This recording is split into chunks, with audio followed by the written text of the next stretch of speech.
Hello, everyone. I am Matthew Thomas with Super Cool Radio, and joining me at this time, he's a very great supporter of local music and Super Cool Radio itself. He is the CEO and owner of Mid American Entertainment. Please welcome Alan Helms. Hey, thank you, Matt.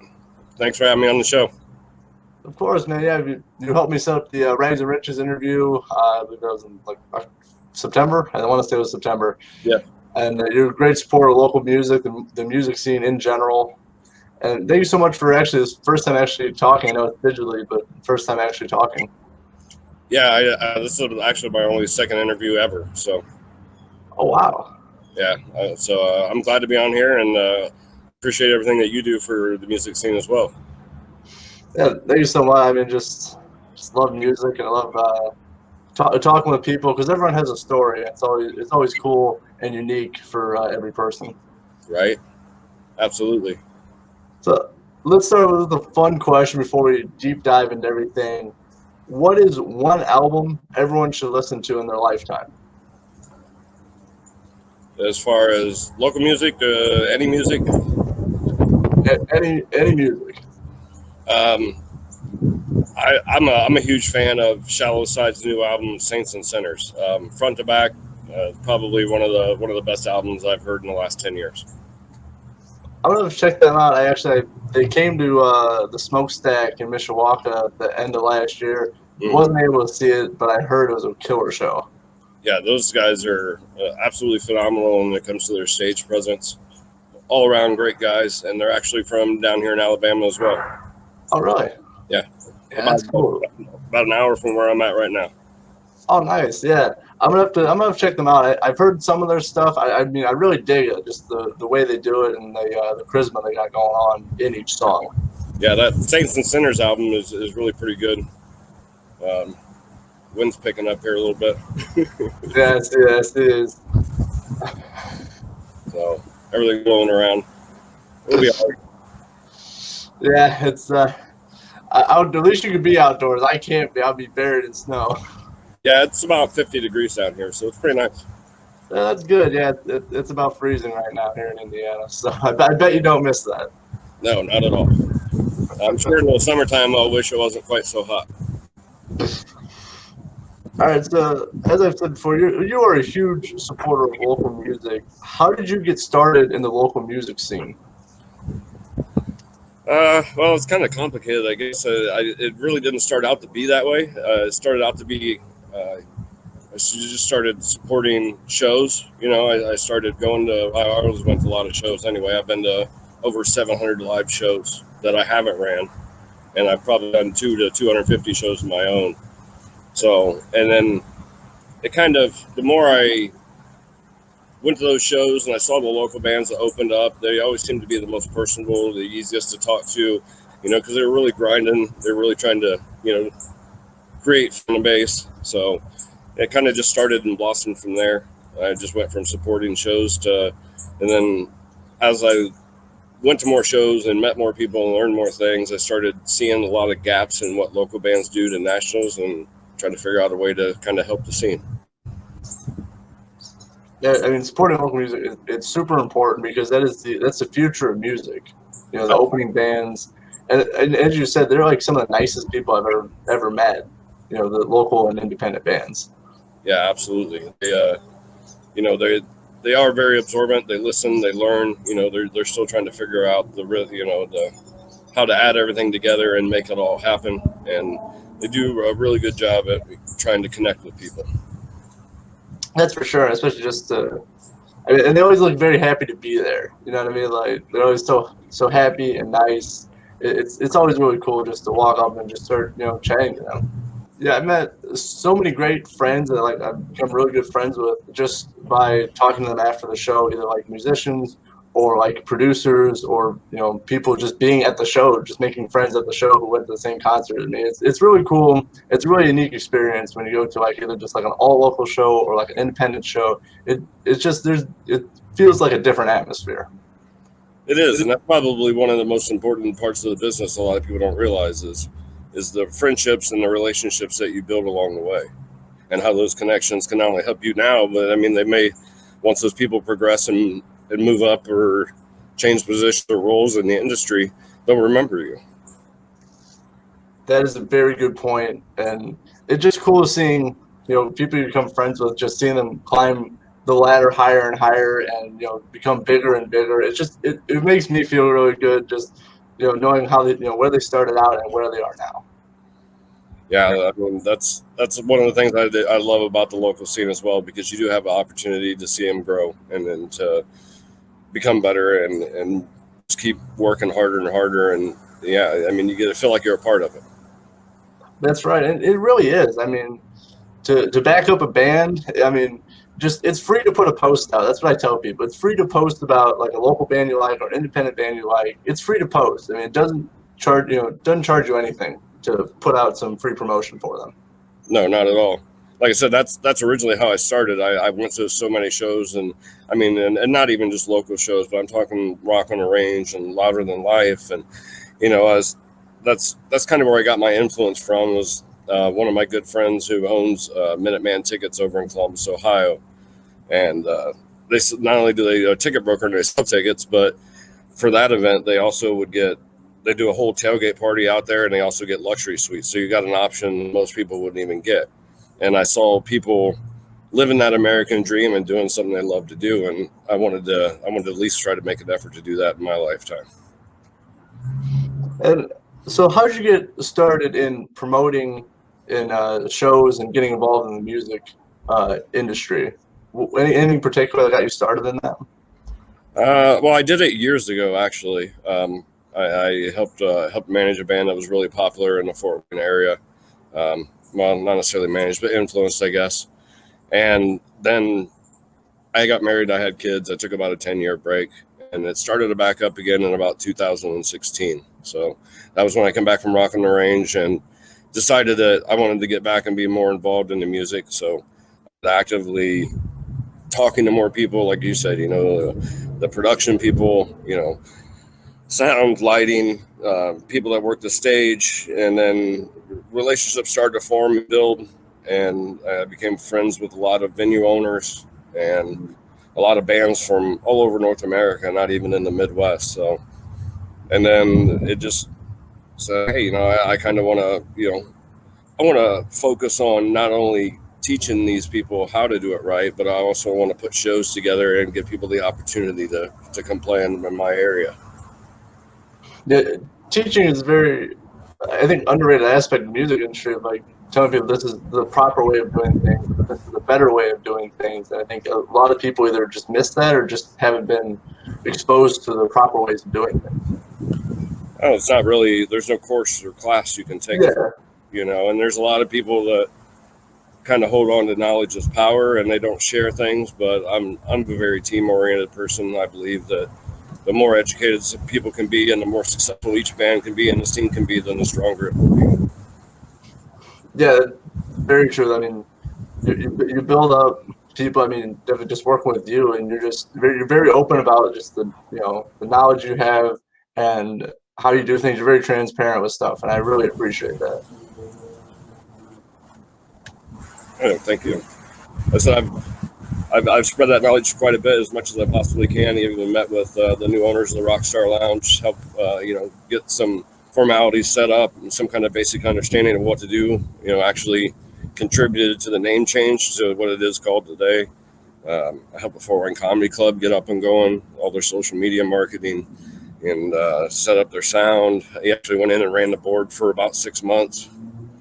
So, like I said, and I've met with the new owners of Pierre's, hooked them up with connections. They've got people in there now that are, referrals from me. So, like I said, I'm always actively trying to help the scene get better. Yeah, I think that's some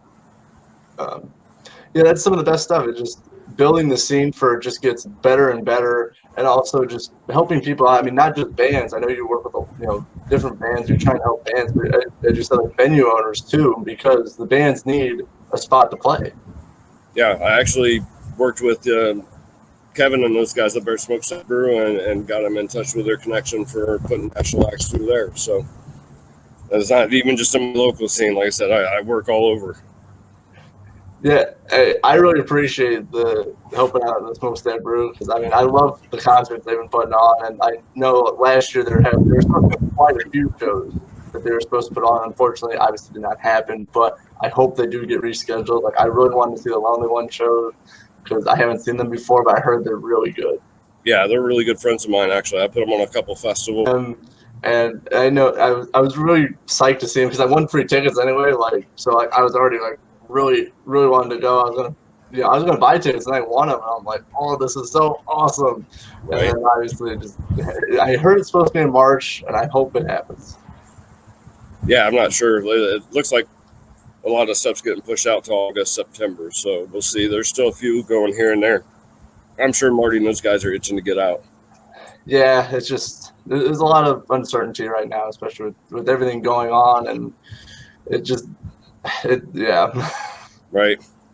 Well, at least hopefully your free tickets are still good for whenever the show comes. I hope so, Larry. They better be good. But he's a good guy. I'm sure he'll honor him. Yeah. But as we're talking about with shows and stuff, it kind of brings me to the current state of what's going on with the music industry and touring and stuff. I mean, last year, I know quite a few bands who didn't even get to tour last year. So, I mean, looking into 2021, what do you think they can do without being at a live show or without very limited live shows for this year? A lot of the national bands didn't get a tour, that's for sure. But honestly, I still seen a lot of regional and touring bands that we know that were still hitting shows and still grinding scenes that were open, still touring. So I'm sure they're looking forward to 2021 where they can double that, or they got more options to help build their tours. When things start opening back up. I mean, that's the biggest hindrance right now is yeah, you might be able to play a spot here and there, but if you can't fill in between, it just doesn't make any sense. So well, hopefully, Yeah, like I said, we get everything under control and everybody gets vaccines or gets comfortable or whatever they decide to do, and we can get back to some sense of normal, because I don't believe this is going to be our new normal. It's just only temporary. I really like the way you put that. I do know for some of the shows you set up, I think there was temperature checks at the door and a mask mandate, right? Yeah, we went above and beyond all protocols to try to make sure. Like I said, I one of the biggest things I always focused on was the quality of our shows, making sure that every person that came through the door had the best experience possible, whether it was the person buying the tickets, the bands, the sound people, or even the venue owners. I always try to make sure that everybody had a good experience and everybody felt like they got something from the show, because I believe that the experience is what makes the show. There's a lot of great bands out there, but the environment and the experience is what makes the show. That's a really cool aspect, I think, to focus on, because I feel like some people kind of overlook like it's for everybody, not just the people buying the tickets, but it's also for the crew, the production, the venue owner. The reason we put on shows is to have fun. Right. Yeah, and like I said, if anybody in that aspect isn't having fun or they have a bad experience, and then I really try my best to make sure that those things don't happen at all, because I want absolutely every single person to have a good experience.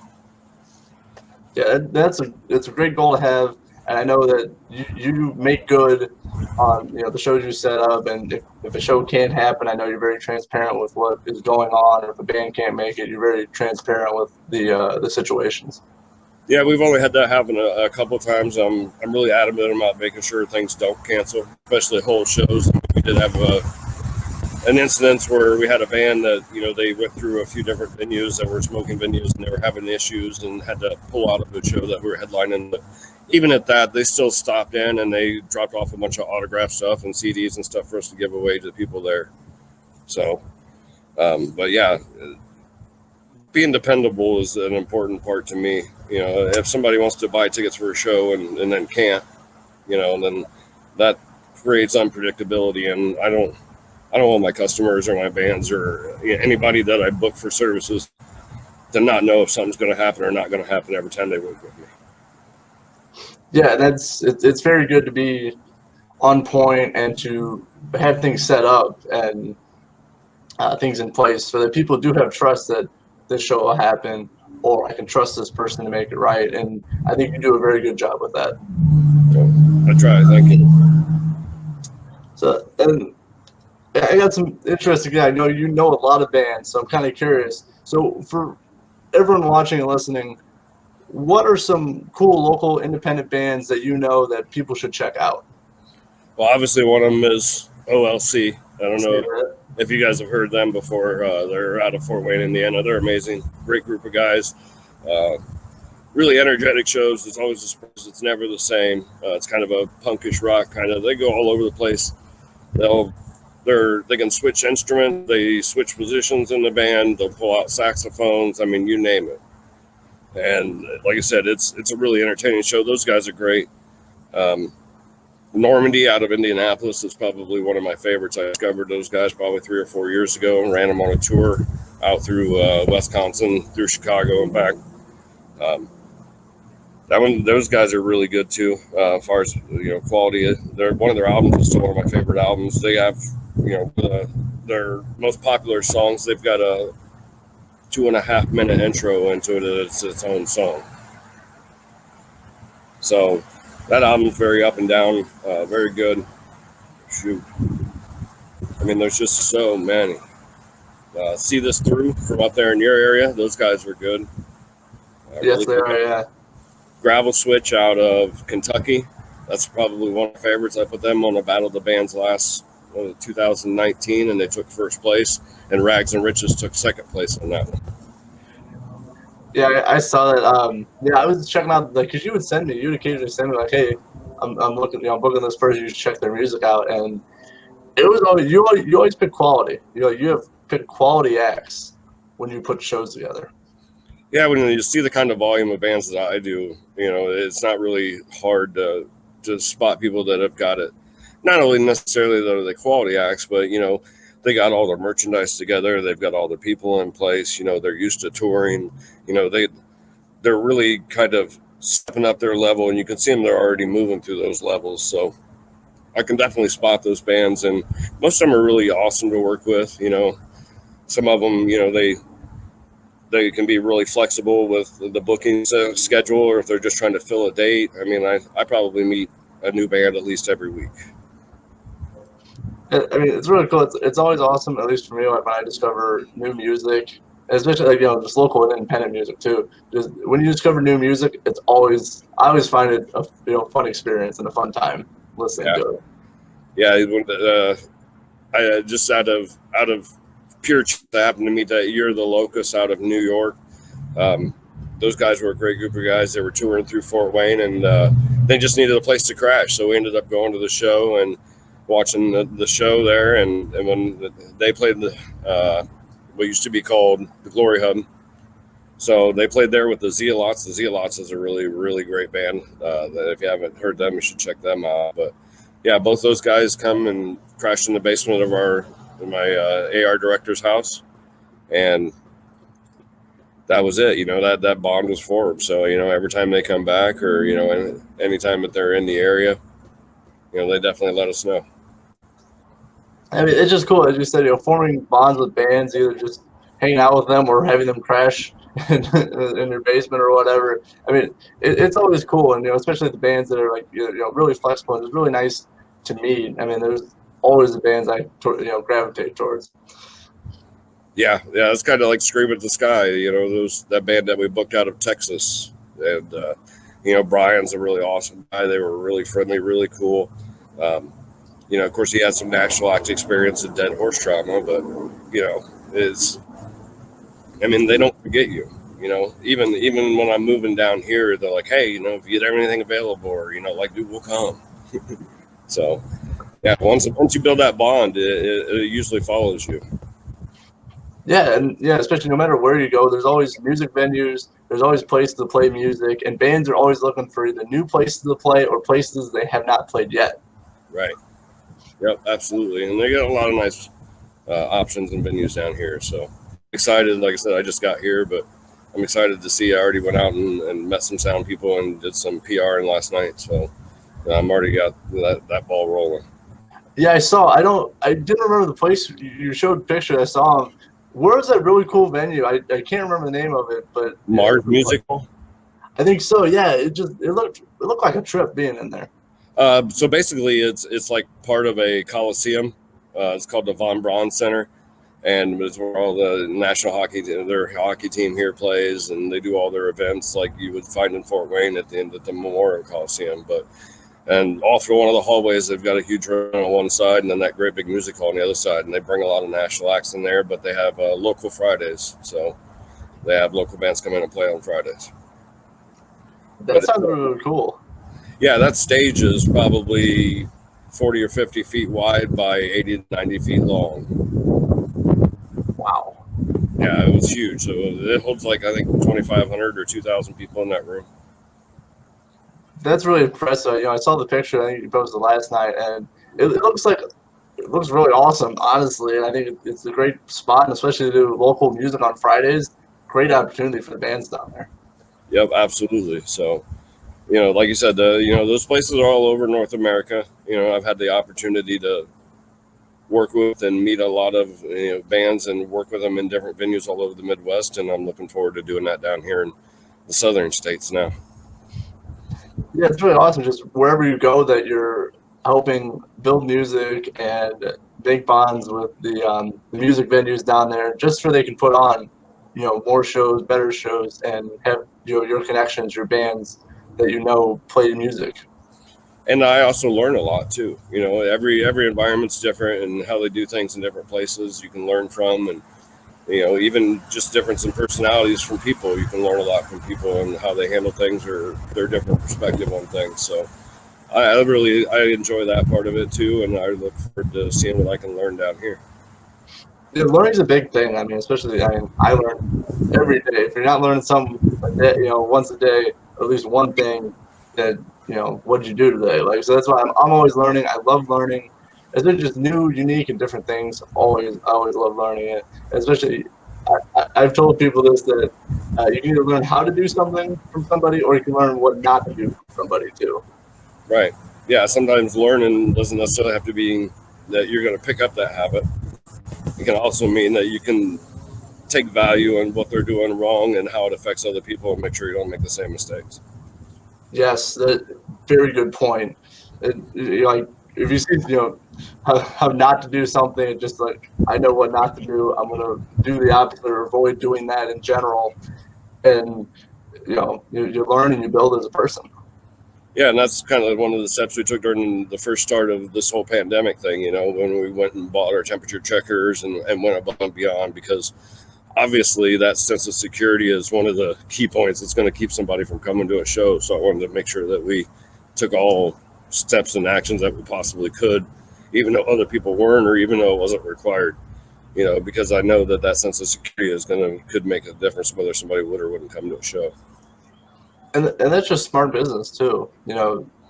Ensuring the security and the well-being of people who go to your shows is very important, and people realize that and recognize that you took the extra steps to make sure everyone felt comfortable going to a show. Right.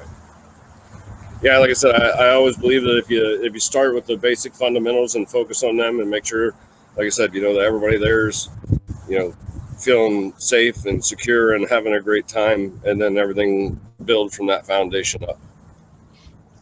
Yes, I couldn't say anything better. It's smart business. It's good to have people feeling safe while they're at a show, because I've been to some shows where stuff starts to be a little bit crazy, and you're like, whoa, I don't know, this is not what I signed up for. Right. So yeah, that's the music business. Things do tend to get crazy. That's part of how it works. Yeah, that's for sure. There's fun crazy, like crowd surfing. I'm all for that. I won't do it myself, but I will help someone crowd surf. So right. Yeah, I've seen plenty of that in my day. That's for sure. Yeah. I've also seen some people fall too. So I don't want to see that. Yeah. Yeah, most of the time, all the shows that we've done, security is usually pretty good. Like I said, mosh pits are usually pretty friendly. People help each other up. They're not really violent or anything like that. Usually when fights start, but you always have the people in place and ready just in case. That's right, and that goes to ensuring everyone's safety at the shows and venues. Yep, absolutely.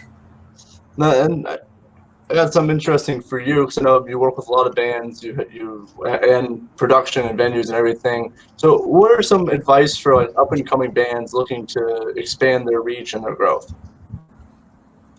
As far as playing new places, I would say the biggest obstacle I think most bands don't understand is you don't have to live in a place, play in a place to advertise and market in a place.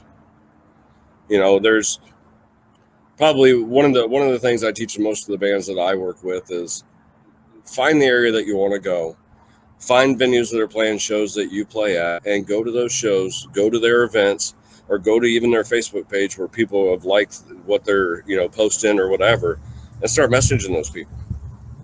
Send them your stuff like, hey, I saw that you like this show, or you went to this show, and I think you should check out our music, see what you think, and you can build your fan base that way.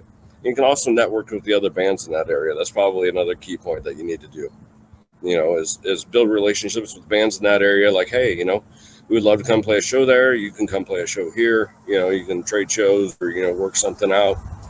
And, or, any kind of promoters or venues directly. Every area is different. Some venues book directly and some go through and have just promoters come in. So, it's just building those relationships. And then whether it's with a venue or a promoter or directly to your fan base, you can build a fan base of people outside of your community that, you've never even played in front of before. You don't have to play a show to build a fan base. I think that's some excellent advice, especially you have to make connections. That's like the biggest thing, in the music industry. Like you got to know people, you got to build connections, and just get familiar with people. Especially as you said, music venues. You don't have to just because it's not in your area doesn't mean you can't play there. Right. And like I said, you have to look at your band as a business. I know a lot of people look at it as fun, but you have to have a brand. You have to have some kind of brand identity to what your band represents or what it stands for, and have everybody on board with it. That's the key part. And then, like I said, making sure that you can utilize the tools that are available to you. 90% of the time, your only limitation is your perception. Yes, I like the way you worded that. And I watched the first interview you ever did, and you said something I actually I took advice from it too. It's like you have to know every aspect of the business so that people don't take advantage of you. Yeah, absolutely. That's one thing I learned along the way. The more that you depend on somebody, or oh, well, I'm not going to worry about that part. I'll let so and so take care of it, and then you find out they're not taking care of it, or they're taking advantage of you. So it's always good to have some kind of basic understanding of all aspects of the business and what happens along the way for your band, so that you can kind of recognize those facts when people are taking advantage of you and when people are actually supporting you. Yeah, you got to recognize what who you're with and what their plan is, and also you have to talk to them and actually ask questions. Like that's the biggest thing I've learned is like you have to ask questions, especially when you're dealing with like business and with other people.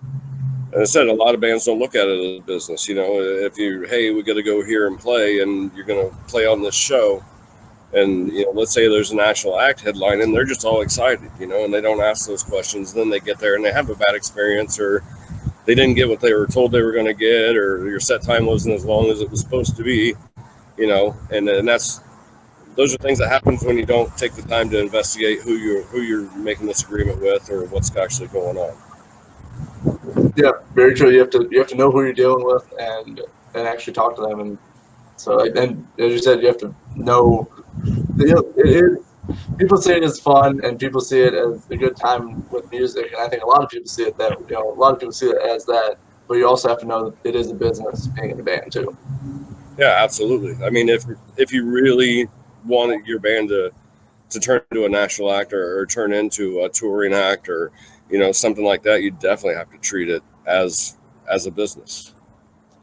Yes, I mean, because it is. I mean, music is fun, but it's still a business at the same time. There's people out there to make money. I mean, you have good times along the way, which is awesome. I always have a good time at a concert, but at the end of the day, I mean, it's still a business.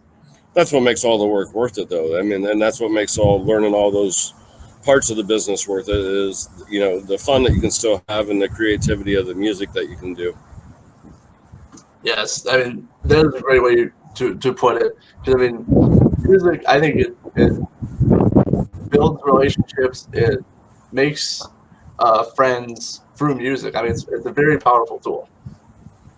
Yeah, it's therapy for the soul. Yes, yes, it is. And now since we're talking about music, I got an interesting thing for you. What music have you been listening to this week, Alan? This week, Yeah. on my Bluetooth player, I've been listening to probably a lot of Shinedown. I'm a big fan of theirs. Of course, I on my YouTube and my Spotify, I've definitely got the Lonely Ones on there. Shallow Side. I mean, I spend a lot of time re-listening to stuff, shooting it to other people, and showing music to people that they haven't seen. So, as far as listening to just new music, or like I get flooded with it so much, but it's kind of like it's overwhelming. So there's a lot of times I'll drive in the car for 2 or 3 hours and not even have the radio on. Wow, yeah. No, I kind of feel it about having like being exposed to new music. Like I got people, sending me music in like, hey, listen to this, or hey, can you play this and stuff. And I always like listening to new music, but sometimes you gotta take a break from it. And you're like, this week I've been listening to Kid Rock. I put on the History of Rock, and I was just jamming out, man. Yeah, yeah. Like I said, there's a like Buck Cherry 15 album. That's probably one of my favorite albums. They're not a one-hit wonder, but I don't know what happened after that album, But I really love that album. That was one of the very few albums front to back I can listen to. That's on my player. A lot of 3 Days Grace. I love 3 Days Grace. And I know, it's sad that Adam actually quit the band probably a week or two before we were getting ready to see him in Fort Wayne. So I was really disappointed when that happened. I was really hoping that he could find a way to creatively express himself in another form and maybe in another band and still continue on doing that. But I think it was more of a business and less creativity than he really got to the point where he didn't enjoy it no more, in my honest opinion. But I love his voice. I love the shows. I loved all the pyrotechnics. He'd drop off the stage and pop up in the middle of the arena. I mean, they did a lot of really, really cool things that was very interactive, made people feel like you're a part of the show. So I'm listening to a lot of them. Yeah, it was kind of surprising when I heard about that. Like that dude, like it kind of just quit. To me, I don't know. To me, it kind of came out of the blue. Like it was just kind of unexpected. Yeah, I think it did to everybody. And just to show you how much of a business it is that they turn around and pulled Matt in off of My Darkest Days, and they still played that show 2 weeks later, and he hit every song. Yeah, that's definitely, it's the business aspect. Like the show's gonna happen. It's booked. It's gonna happen. Yeah, and they don't want to disappoint their fans either. So, and like I said, they switched spots in the lineup. Didn't headline that when they let Shinedown headline, but they pulled it off, and then it sounded great. It really did. It wasn't much different. I mean, you could tell the energy just wasn't quite the same, but that was only their first show 2 weeks into the new singer. So. Yeah, it's an odd, it's gonna be odd, just because they have to feel each other out. I know they're a really tight band, so like I mean the music's gonna be there, but it's just odd feeling out process when that happens. Yeah, I like I like rock and roll, and this might surprise people, but I like all genres of music. I'm a really big blues fan. I really love, my second passion after rock and roll is EDM or techno music. I actually big fan of like house music. So stuff you can dance to, and I'm okay with some country. I've been to quite a few country concerts. Kenny Chesney is pretty good. I really like him, but yeah, I really do like and appreciate all genres and styles of music. I think there's elements you can pick from every genre of music, even if you like. I don't really like EDM or metal or country or whatever. You can still pick up like, oh, I like that song, or I like how they did that part, or I like how he sung that song. Like you can pick up certain genres, like certain songs in those genres. I think a lot of it is you can see the difference in structure. You can learn more patterns. That's why I tell a lot of the bands I work with is honestly I believe there's about 5 different formats for a national song. And you can still be unique and special within those formats, but if you want to be played on the radio, there's only so many options.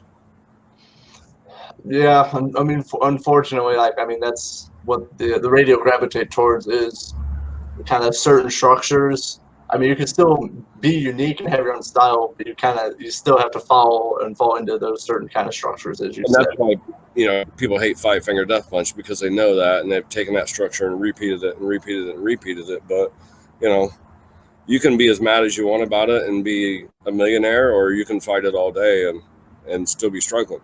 So, I mean, the way you put it, I mean, that's true. I mean, 100% true. I mean, I bet they have way more money than I have, so I'm like, that yeah. is true.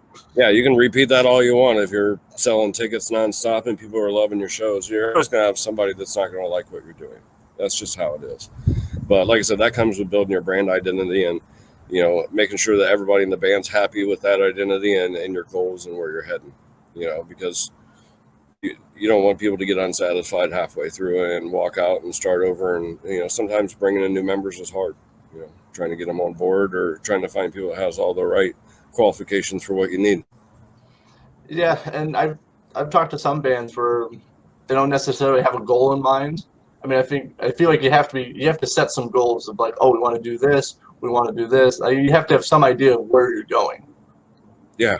If not, be looking at squirrels in the trees all day. I mean, there's just, you have to, and I think part of that is learning more about the industry and what realistic goals are and how to reach them, or what are the important key points of a band, like obviously your stage presence, making sure everybody's got some kind of a look to them. I don't know how many times I've seen bands show up after work, and all of them are dressed different. Nobody's got any kind of a uniformed kind of a look going, or they don't have merch. If they do have merch, they don't have anybody running their booth, or they don't learn how to set up and tear down quickly and get straight back to the merch, knowing when to utilize the times when you can sell them, when you don't, knowing the etiquette of you don't usually sell your merch or do anything while national acts are playing. There's a lot of stuff in there that, without those goals, you might not get booked and you don't know why. And it feels personable to you when it's not really. It's just the fact that you don't understand the business and you're not making those goals to do what you need to do so that you can be in those environments. Yes, and everything you said, very true about it's just how you conduct yourselves, really, and it's how you look, how you conduct yourself, and have an idea about where the merch is and who's going to run it. Because I do see like there's like empty merch stand, like some of the shows I've been to. Not a lot. There's usually someone there, but some of them are like, oh, there's no one here. Like my biggest pet peeve is bands that take too long to get on and off stage. Like when you're done playing, you don't pack anything up. You literally hand it off, you get it all off stage as fast as you can, and then you pack up. Then you do what you need to do. That shows respect to the other bands, that shows respect to the venue and the time schedule, shows respect to the sound person, and it shows that your band is professional quality. Like that's one of the major things that an up-and-coming band can do, is take those times. And, a lot of bands love to practice. You need to sit there and do drills on setting up and tearing down. That's an aspect of the show I think a lot of people overlook is, and as you said, drills of taking your stuff off the stage. I think it is very important, and it shows respect to everyone there, not just the bands playing, but also the people watching the concert. If it takes you too long, then people might get bored. Yeah, a lot of people leave when setups and changeovers take too long. So now you're, not only disrespecting people, but you're also costing, the venue money or the promoter money, or you're also losing sales. The longer you take the tear down and get off stage and get back to your merch, the less you're going to sell. Yeah, and I mean it's all money. It is all money. If you take too long, you're not making money. The venue might be losing money, and everyone's not happy. Yeah. So, but without them goals, like I said, if you don't have goals and you're just showing up to play and you're not paying attention to any of those things, it can definitely hinder the progress and ability of your band, even if you have great music. Yes, yeah, I mean, music, it is a vehicle to help you do things, but it's also, you have to have goals in mind of where you want to take it. Yeah, you still gotta put gas in that vehicle. You still have to put all the parts together in that vehicle that's going to make it move to the next location. Yes, Yes, spitting truth here. Now you're spitting truth, man. Well, like I said, I've always been extremely transparent. I've always tried to really offer something that the industry as in a whole doesn't necessarily offer all the time. I have at several times referred to it as a mafia-based industry. It's a lot about seniority, and it's a lot about respect. Respecting your elders, respecting people that have walked the path before you. But a lot of people aren't always transparent. A lot of people aren't always honest. A lot of things aren't always what you seem. That's why you see a lot of contracts. I used to do a lot of contracts for the bands we worked with, help them make contracts. Make sure, just like the Rags and Riches show, I put all the contracts together for that. That way, and venues, their promoters know what they're getting. The bands know what they're getting. There's no discrepancies at the end of the night, and then there's just overall a better experience and less unhappiness. But unfortunately, as a local band, most agents or nobody venues or anything are going to mess with contracts. Yeah, I mean, I do think that sounds like a much more cleaner experience for everybody. It's like, here's a contract. This is expected of everybody, and this is what you're going to get at the end of the night. I mean, then there's no surprises. Yeah, because there's well, our manager told us we were getting this, or I thought you said we were going to get some food and we didn't get food. And when it's all on paper, even if it's not overly complicated, even if it's just a general contract, I said it provides a better overall experience. Unfortunately, a lot of people like to put clauses in there and make them complicated. Or, like I said, I've seen a local band with an 8-page contract. Wow. And all kinds of stipulations in there and this and that and legal technology. As soon as anybody sees that from a local band, they typically step away, So if you are going to contract, keep it clean and simple. Keep it, everyday language. Like, this is what we expect. This is what we're told we're going to get paid. This is, what we're going to perform for, how long, your set times, all that. So, like I said, there are people out there that will do it, but that's more usually on a national or regional level. Once you start moving up, those are things that, doesn't hurt to practice with anyway. But if you do make contracts, make them very general, sweet, 1 page. You're a local band. You just want to make sure that you're going to get what's promised to you, and the venue's going to get what they're expecting. Yeah, I mean, that's the point of the contract is, the venue gets what they expect, you get what you expect, everybody's happy. And it's documented so that there's no discrepancies in what you thought it was. Yes. And as I said, it seems like it's a cleaner experience for everybody. Because, like, the band could say, oh, we were supposed to make this much, but the venue's like, no, you're only going to get this much. I mean, there could be a lot of discrepancies. And also when people read it, I think it makes them understand more of, like, what the situation is and what is expected. Yeah, absolutely. So, and then, I mean, how the word of mouth chain thing works, even in the same band, the guy who gets the information, by the time it gets to the other 4 or 3 band members, could be totally perceived differently. So it definitely helps clear it up in that aspect as well. Yeah. And again, I think it makes everybody involved a lot. It puts them at ease a little bit of, like, this is what's expected, this is what's going to happen. Yeah. Like I said, it's a good thing to start practicing, even in a local band. Like I said, even if, not every situation or, every promoter or every venue is going to sign that contract or is willing to, but you still get practice for when you start being ready for it. You'll understand how they work a little bit more. Yeah, and as you said, for that, as you said earlier in this interview, the people don't take advantage of you for not completely knowing what's going on. That's just something that comes as the next steps come. So, a lot of bands want to get to that level. I can tell you right now, if you've got 50,000 followers or up, you should probably be expecting to have them sign a contract. So, I know a lot of the bands we work with aren't there yet, but, there are a lot of bands that we work with that have had those bad experiences, and that's why they make those contracts. So, the last thing you want to do is drive 4 or 5 or 6 hours somewhere and not get paid. Yes, and that's why, I mean, contracts are important if you're in situations like that where you have to drive, either across state lines, multiple states to get to a show. Yeah, absolutely. I got an interesting question because I know because you asked me about it because I had to change it because of promoting shows and the concerts you set up. So I've kind of changed it now. So what are some of your favorite shows that you've either set up or have been involved in?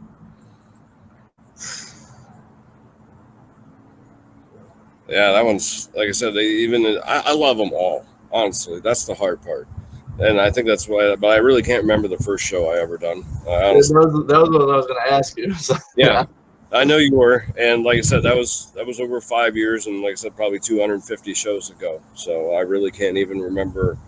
I still struggle remembering how it all turned into what it did, because I've always just kind of adapted and changed. And it starts out as one idea, and then hey, this opportunity come up, and then hey, this opportunity come up, and I just kind of followed it and went with it, and let it take me wherever it could, and until I learned as much as I could learn, and then picked my spot out of all of it. But you know, a lot of the shows that we did at Pierre's were some of my best times. I really enjoyed those shows. So working with nationals, and first year of Rock on the River for the Fort Wayne Music Festival was probably one of my funnest shows I was involved in. I booked that entire lineup for that show, top to bottom, and got to put up the meet and greet booth. I got all the bands to agree to meet all the fans for free and sign autographs and do everything, and put them in a limo and took them to Pierre's for an after party. And Shallow Side played for hour and 45 minutes. I only played 3 original songs. I mean, they played Eminem, they played Michael Jackson, they played everything. wow. So, and that was Pierre's before it even opened. So we had the after party out there. Louder Than Life in 2019 was amazing. One of my good friends, Dennis, asked me to go down and help him take some gear down there through Diamond Guitars. So it was some equipment that was used at opening football game kickoff by Godsmack that had to be autographed. And yeah, we were right there by the meet and greet booth for the whole day. Got to see Ice Cube, and it was a great show. That was a lot of fun. I'll still be a Ranger for life. I love Rock on the Range, even though it's now called Sonic Temple. Like I said, my guy Scott and Minuteman Tickets over there, it's still probably one of my favorite experiences. Made a lot of friends over there. Like I said, all the bands, like anytime a band has a great experience, or all the fans have a great experience, which seems to be just about every single show. So that's what makes them my favorite. It's not necessarily that the show was great. It's just the environment was great. The people had a good time. You know, the bands had a great experience. You know, or you made new friends, or you made new memories, or, you know, you made long-lasting friendships. So, like, honestly, every show and every single band I've ever worked with has been my favorite. And that's how it should be. There shouldn't be bad experiences working with bands or setting up shows. It should all be, this is for fun, the love of music, and let's make some new fans, and let's rock the house. Yeah, and you know, like I said, a lot of bands walk out of there just like that. You know what I mean? And there's some bands that, you know, well, we thought we were going to get more, or they're not happy with the situation, and then they disrespect you and they talk bad about you and try to ruin your name in the scene. And we've had some of that. You know, I try my best to ignore things and not stir the pot, or, you know, let the facts out on their own. But I've never intentionally misled anybody or talked bad about anybody, or, you know, done anything that would warrant anything like that, you know, like I said. So most of our shows have been pretty good, you know, and having the ability to influence other promoters, like in our area that I see pop up, like Chad Sowers from Missing Parts Production, and you know, Wheeler from Quiet Giant, you know, and I've worked with Holland up there quite a bit. And, you know, like I said, I worked with some in Ohio, and you know, I got some stuff going down in Kentucky now. So, but it's just, that's always been that way. And I think that probably stems from the foundation of making sure that everybody's happy and trying to do the best I can to make sure that happens. And not issues, you know, it just kind of, everything usually goes pretty well. Yeah, at the end of the day, you can only do the best you can to make sure everyone has a good time. That's the goal, and that's what all you can do. And there's always something that happens that you don't plan on, and that's just how it is. You know, there's always one element that you know didn't see coming, or you can't plan for, or there's no way you can plan for it.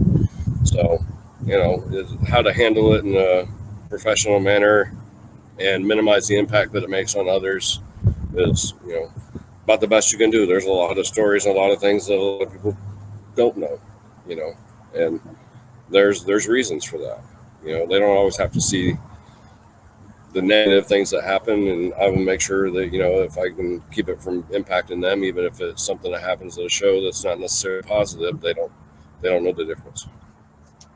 Yeah, exactly. I mean, cutting down the impact of something, especially negative, that affects other people. I mean, that's all you can really do, and especially dealing with situations where you're unexpected or like didn't exactly plan for.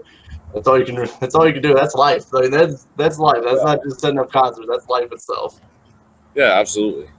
But those things make a difference, and the more, like I said, I try to be not only a better promoter or a better businessman every day. I really do every day try to be a better person. I try to learn something, change a habit, trying to make sure that I'm not. I don't want to be stereotypical like my parents were, or that other generation where they were all real passionate and hardcore about what they believed in and had no other perception of anybody else's reality than their own. So I always try to do things the best I can and learn how to do it better every day. Yeah, exactly. And Alan, thank you so much for hanging out with me. Really fun time chatting with you about all things music, concerts, the music industry, local music, everything. I really appreciate it. Thank you so much for everything you do, and especially for supporting what I do. I really appreciate it. But just before we go, what's kind of your future plans for this year, 2021? Well, like I said before, I just moved down here to Alabama, so I'm looking forward to making some new connections and getting some things going down here. I do have currently in the works, so they have a battle of the bands out of Lebanon, Kentucky coming up. The woman actually reached back out to me. The bands I put on that were such high quality bands that they decided to reach back out to me and have me kind of organize and fill in. So they got 8 bands that are going to battle for. It's $5,000 for first place, $2,500 for second, $15 for third. I think $1,000 for fourth, and an extra $500 bonus to the band that brings the most people. Those are some high incentives to be the best band. Yeah, absolutely. So, like I said, they're really extremely happy with the quality of bands that I submitted before, and so I'm gonna kind of take that and ramp it up a little bit, and I'm opening it up to anybody who wants to come, and just keep building those entries up and see if we can get down to the best 8 and put them on. So they're gonna have 2 stages there. They'll alternate back and forth all in one day, and the winner will be picked by the end of the day by a panel of judges. That sounds really awesome, dude. Like straight up, sounds like a really good time. Yeah, so I'm actually trying to help find some of the panel of judges too. There's we want to make sure they have credible music industry credentials.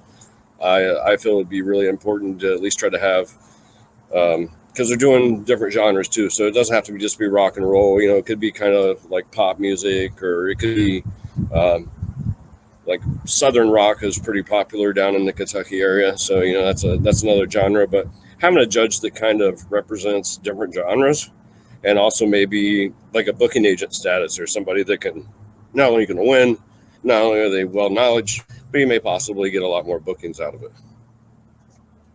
Yeah, I mean, having people who know what they're doing, know what they're looking for, it just adds legitimacy to what you're doing.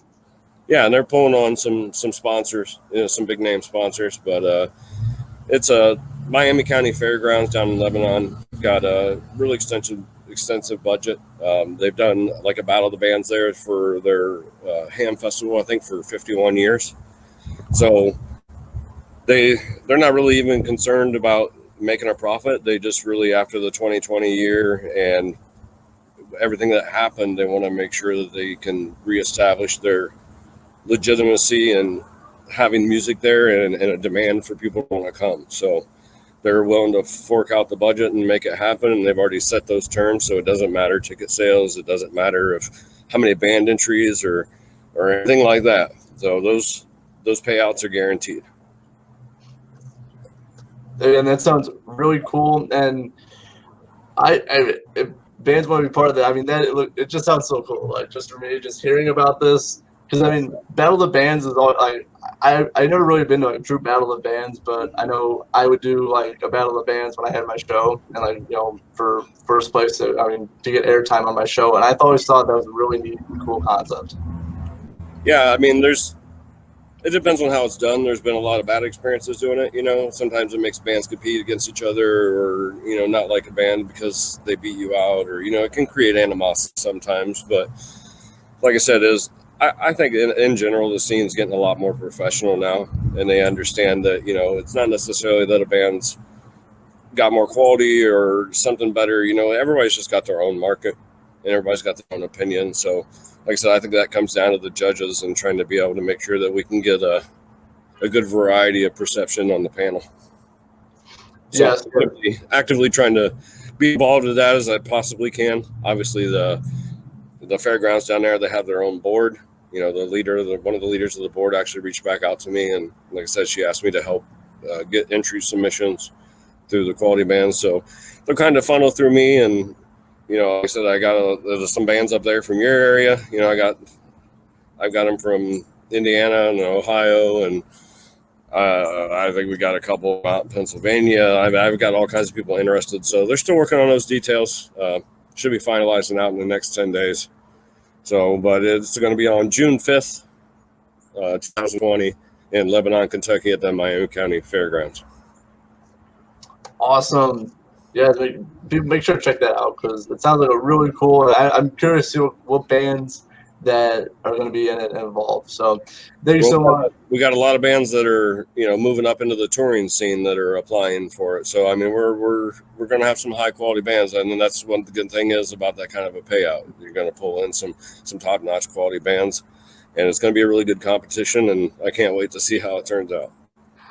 I am too, especially $5,000. That doesn't sound like a lot, but to like a band, like about to make it to like either touring or they have big plans in store, it is a lot of money.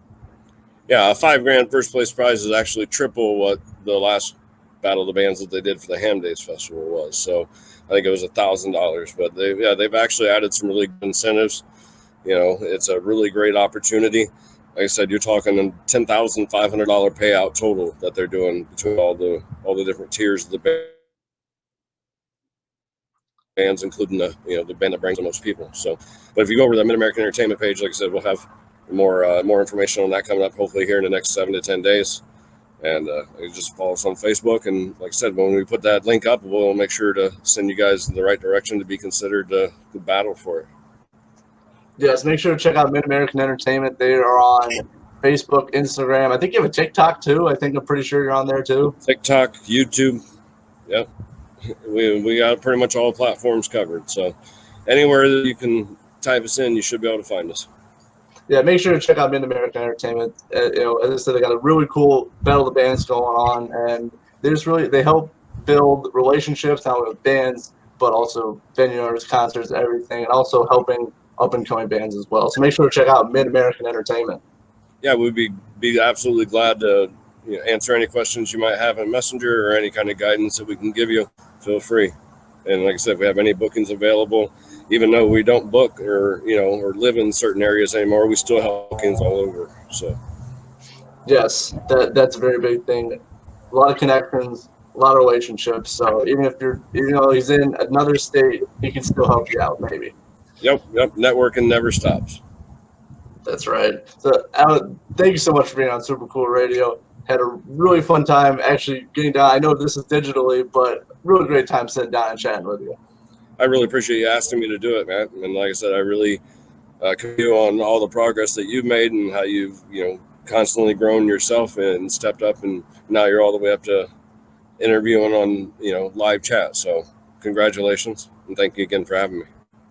Thank you so much. For Alan Helms, the CEO and owner of Mid-American Entertainment, I am Matthew Thomas from Super Cool Radio. Thank you for watching.